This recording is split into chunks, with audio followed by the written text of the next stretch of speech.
नमस्कार, आप देख रहे हैं खबर दोपहर। मैं हूं आपके साथ अलीम अतहर। बात सबसे पहले रुपेश हत्याकांड की, जिसके आज 8 दिन पूरे हो चुके हैं। पिछले मंगलवार को रुपेश की हत्या हुई थी, तब से अब तक जांच जारी है। कई एंगल से इसकी जांच हो रही है, लेकिन अब तक अपराधियों की गिरफ्तारी नहीं हुई है। कल एसआईटी की टीम ने टेंडर एंगल से कई जगहों पर पूछताछ की है। बताया जा रहा है कि ठेका विवाद के कारण हत्या के एंगल को लेकर एसआईटी ने कल पीएचईडी और जल संसाधन विभाग में जानकारी जुटाई है। खबर यह भी है कि दोनों विभागों में टेंडर के बारे में टीम को कुछ जानकारी मिली है।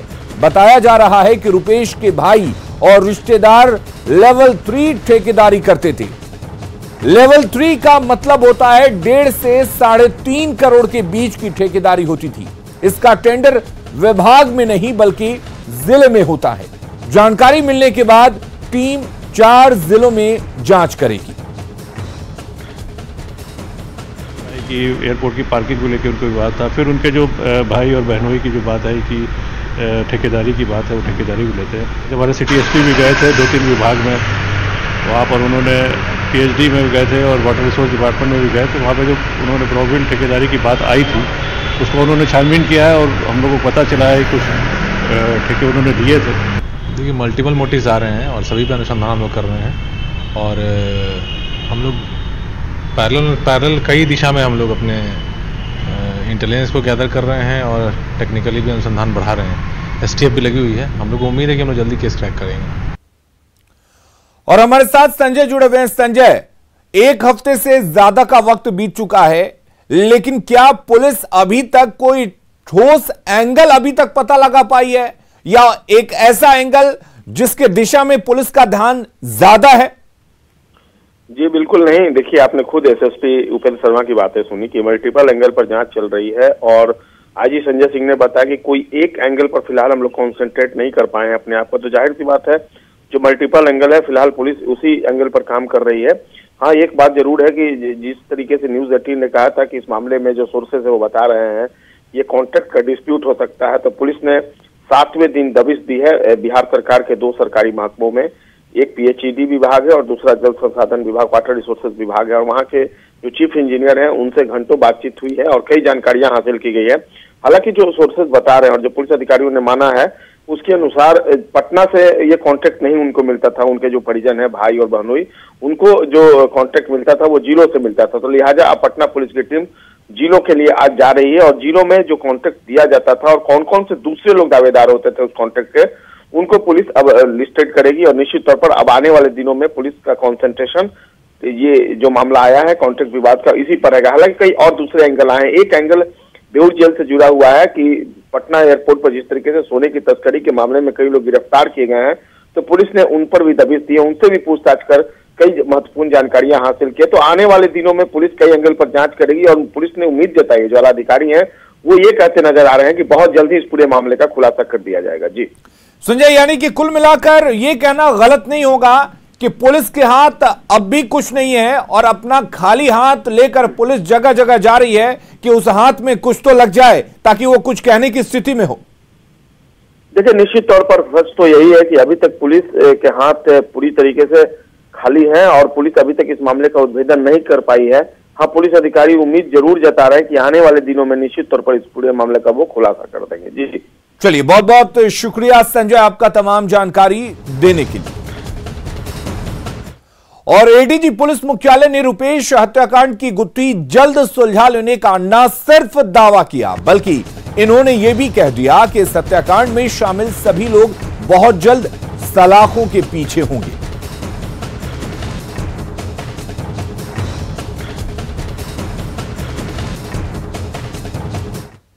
सभी दिशाओं में चल रहा है। जो भी सूत्र मिल रहे हैं या जिस प्रकार की भी जो है सूचनाएं मिल रही हैं, उनका वेरीफाई किया जा रहा है विभिन्न टीमों के द्वारा, राज्य के अंदर भी और जहां आवश्यकता पड़ रही है राज्य के बाहर भी उनका सत्यापन किया जा रहा है। कुछ लीड्स मिले हैं जिस पर वर्क किया जा रहा है। उम्मीद रखिए कि शीघ्र ही हम हत्या के कारणों तक पहुंच सकेंगे और कांड का उद्भेदन हो सकेगा। रुक करते हैं अगले अहम खबर की, जो झारखंड से है। झारखंड के पूर्व मुख्यमंत्री बाबूलाल मरांडी से जुड़े दल बदल मामले में झारखंड हाईकोर्ट में आज होने वाली सुनवाई पर सबकी नजरें टिकी हुई हैं। हाईकोर्ट के मुख्य न्यायाधीश डॉक्टर रवि रंजन और जस्टिस सुजीत नारायण प्रसाद की खंडपीठ में यह केस दूसरे नंबर पर सुनवाई के लिए सूचीबद्ध है। इधर विधायक प्रदीप यादव और बंधु तिर्की ने हाईकोर्ट में सोमवार को हस्तक्षेप याचिका दाखिल कर कोर्ट में पक्ष रखने की गुहार लगाई है। अगर हाईकोर्ट की तरफ से इनको अनुमति दे दी जाती है तो आज सुनवाई के दौरान अदालत के समक्ष वकील के माध्यम से प्रदीप यादव और बंधु तिर्की भी इस मामले में अपना पक्ष रखेंगे। आपको बता दें कि इस मामले में हाईकोर्ट में 13 और 14 जनवरी को लगातार 2 दिनों तक सुनवाई के बाद कोर्ट ने 19 जनवरी की तारीख सुनवाई के लिए मुकर्रर की थी। पिछली सुनवाई के दौरान झारखंड विधानसभा की ओर से जाने माने वकील कपिल सिब्बल ने पक्ष रखा था। वहीं बाबूलाल मरांडी की ओर से झारखंड हाईकोर्ट के सीनियर एडवोकेट RN सहाय ने पक्ष रखा था। सुनवाई के दौरान स्पीकर की ओर से कपिल सिब्बल ने कोर्ट के समक्ष शपथ पत्र दाखिल कर स्वतः संज्ञान पर आगे की कार्रवाई नहीं करने की बात कही थी। दोनों पक्षों की दलील के बाद सुनवाई के लिए कोर्ट ने अगली सुनवाई के लिए आज का दिन मुकर्रर किया था। और भुवन हमारे साथ जुड़े हुए हैं। भुवन, आपसे जानना चाहेंगे क्या कुछ अपडेट है इस सुनवाई को लेकर? देखिए, बाबूलाल मरांडी के केस में आज दोपहर 2:15 बजे कोर्ट ने यह निर्धारित किया है कि इस मामले की सुनवाई होगी। मुख्य न्यायाधीश जस्टिस रवि रंजन की अदालत में सुनवाई होगी और जो खंडपीठ इस मामले की लगातार सुनवाई कर रही है, इसमें प्रदीप यादव और बंधु तिर्की के द्वारा 2 अलग अलग पिटीशन फाइल की गया है और इसमें ये कहा गया है, कोर्ट से मांग की गई है कि उनको भी अपना पक्ष रखने का मौका दिया जाए। अब 2:15 बजे करीब में कोर्ट में जब इसकी सुनवाई शुरू होगी तो प्रदीप यादव और बंधु तिर्की के द्वारा जो हस्तक्षेप याचिका दाखिल की गई है, तो इस मामले में यदि कोर्ट की सहमति मिल जाती है तो इन दोनों याचिकाओं पर भी सुनवाई होगी और कोर्ट के समक्ष में प्रदीप यादव और बंधु तिर्की को अपना पक्ष रखने की अनुमति मिल जाएगी। ये दोनों पक्षों की ओर से इस मामले में सुनवाई लगभग पूरी हो चुकी है और आज इस मामले में उम्मीद की जा रही है कि हाईकोर्ट का कुछ डायरेक्शन आएगा। हालांकि 2:15 बजे इस मामले की सुनवाई के लिए समय निर्धारित किया गया है। अब देखना होगा कि हाईकोर्ट क्या इस मामले में डायरेक्शन देती है। भुवन, अगर बंधु तिर्की और प्रदीप यादव की जो याचिका है उसको स्वीकार करती है हाईकोर्ट, उसके बाद क्या लगता है आपको, क्या कुछ डायरेक्शन आ सकता है और क्या जो तारीख है वो आगे भी बढ़ सकती है? देखिए, इस मामले में जो सुप्रीम कोर्ट में भी सुनवाई हुई थी और सुप्रीम कोर्ट ने हाई कोर्ट के समक्ष में, चूंकि इस केस में सुनवाई चल रही है लगातार, तो ये कहा था स्पीकर को कि आप वहां पर अपील याचिका दाखिल कर सकते हैं, जो हाई कोर्ट ने पिछले दिनों ऑर्डर दिया था।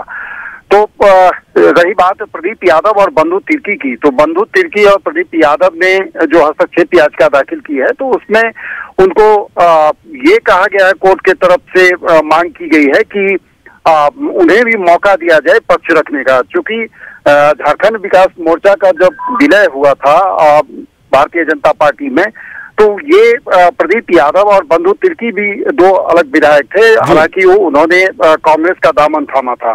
तो ये तमाम चीजें हैं जो किस तरह से विलय हुए और इसमें बाबूलाल की भूमिका क्या थी और किस तरह से मर्जर हुआ भारतीय जनता पार्टी में, ये तमाम चीजों को दोनों विधायक अपनी पक्ष रखना चाहते हैं हाईकोर्ट के समक्ष में और इसी वजह से उन्होंने हस्तक्षेप याचिका दाखिल किया है कोर्ट के सामने में। अब देखना होगा कि हाईकोर्ट का जो डायरेक्शन आता है तो उसके बाद ये पता चलेगा कि जैसे ही दोनों विधायकों के द्वारा जो हस्तक्षेप याचिका दाखिल की गई है, तो इसमें वो क्या पक्ष रख पाते हैं कोर्ट के समक्ष में। भुवन, कानून के जानकार क्या मानते हैं, बंधु तिर्की और प्रदीप यादव का पक्ष रखना, हस्तक्षेप याचिका दायर करना बाबूलाल मरांडी के फेवर में जाएगा या उनके खिलाफ जा सकता है?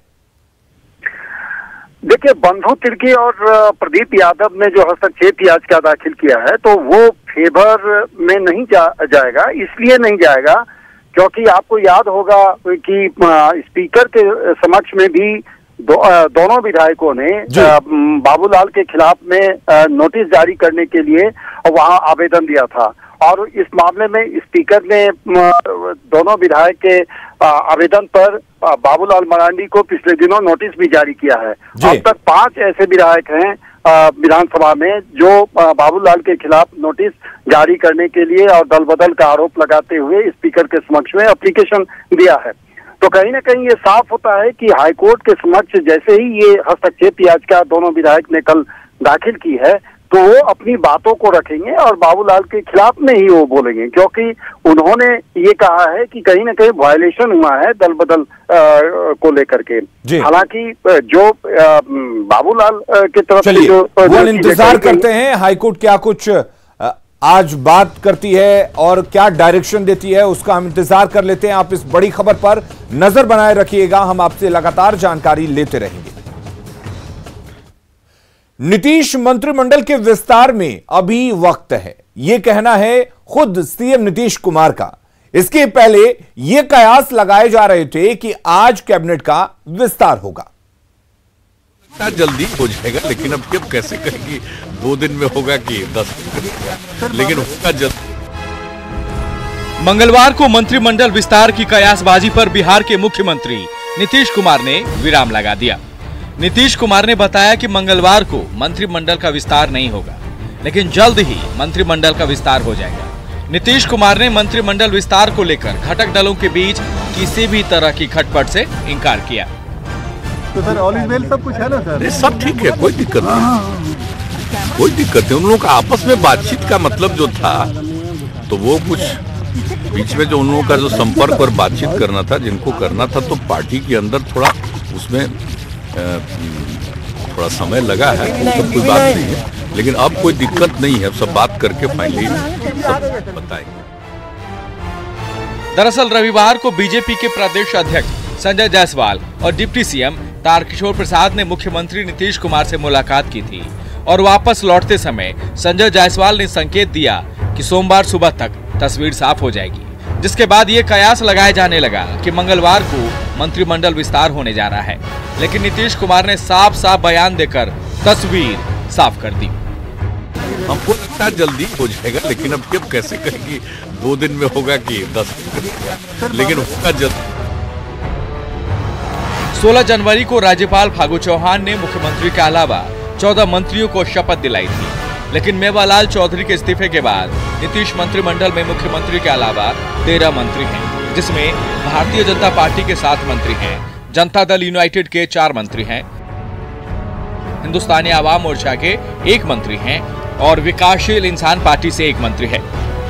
चूंकि बिहार विधानसभा में इस बार बीजेपी के ज्यादा विधायक हैं, लिहाजा ये उम्मीद है कि मंत्रिमंडल विस्तार में बीजेपी के ज्यादा विधायक मंत्री बनेंगे।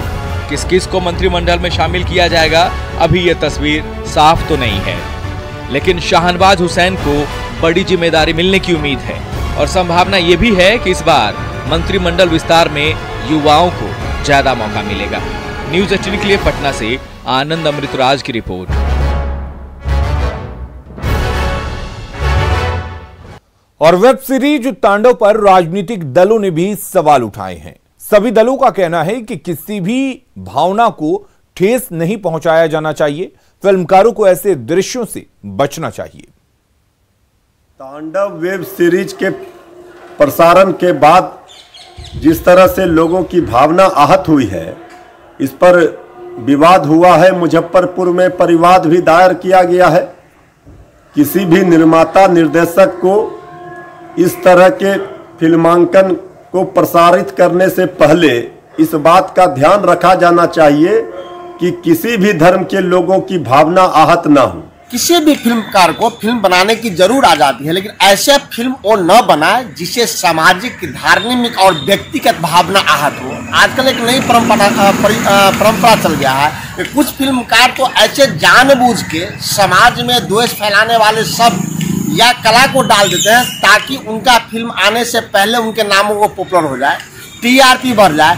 तो इनसे बचने की जरूरत है और ऐसे फिल्मकारों से समाज को भी सावधान रहने की जरूरत है। निश्चित तौर पर यह घोर आपत्ति है और किसी के आस्था के साथ, हिंदू देवी देवताओं के साथ आस्था का सक्षम जो न्यायालय वो विचारार्थ करता है।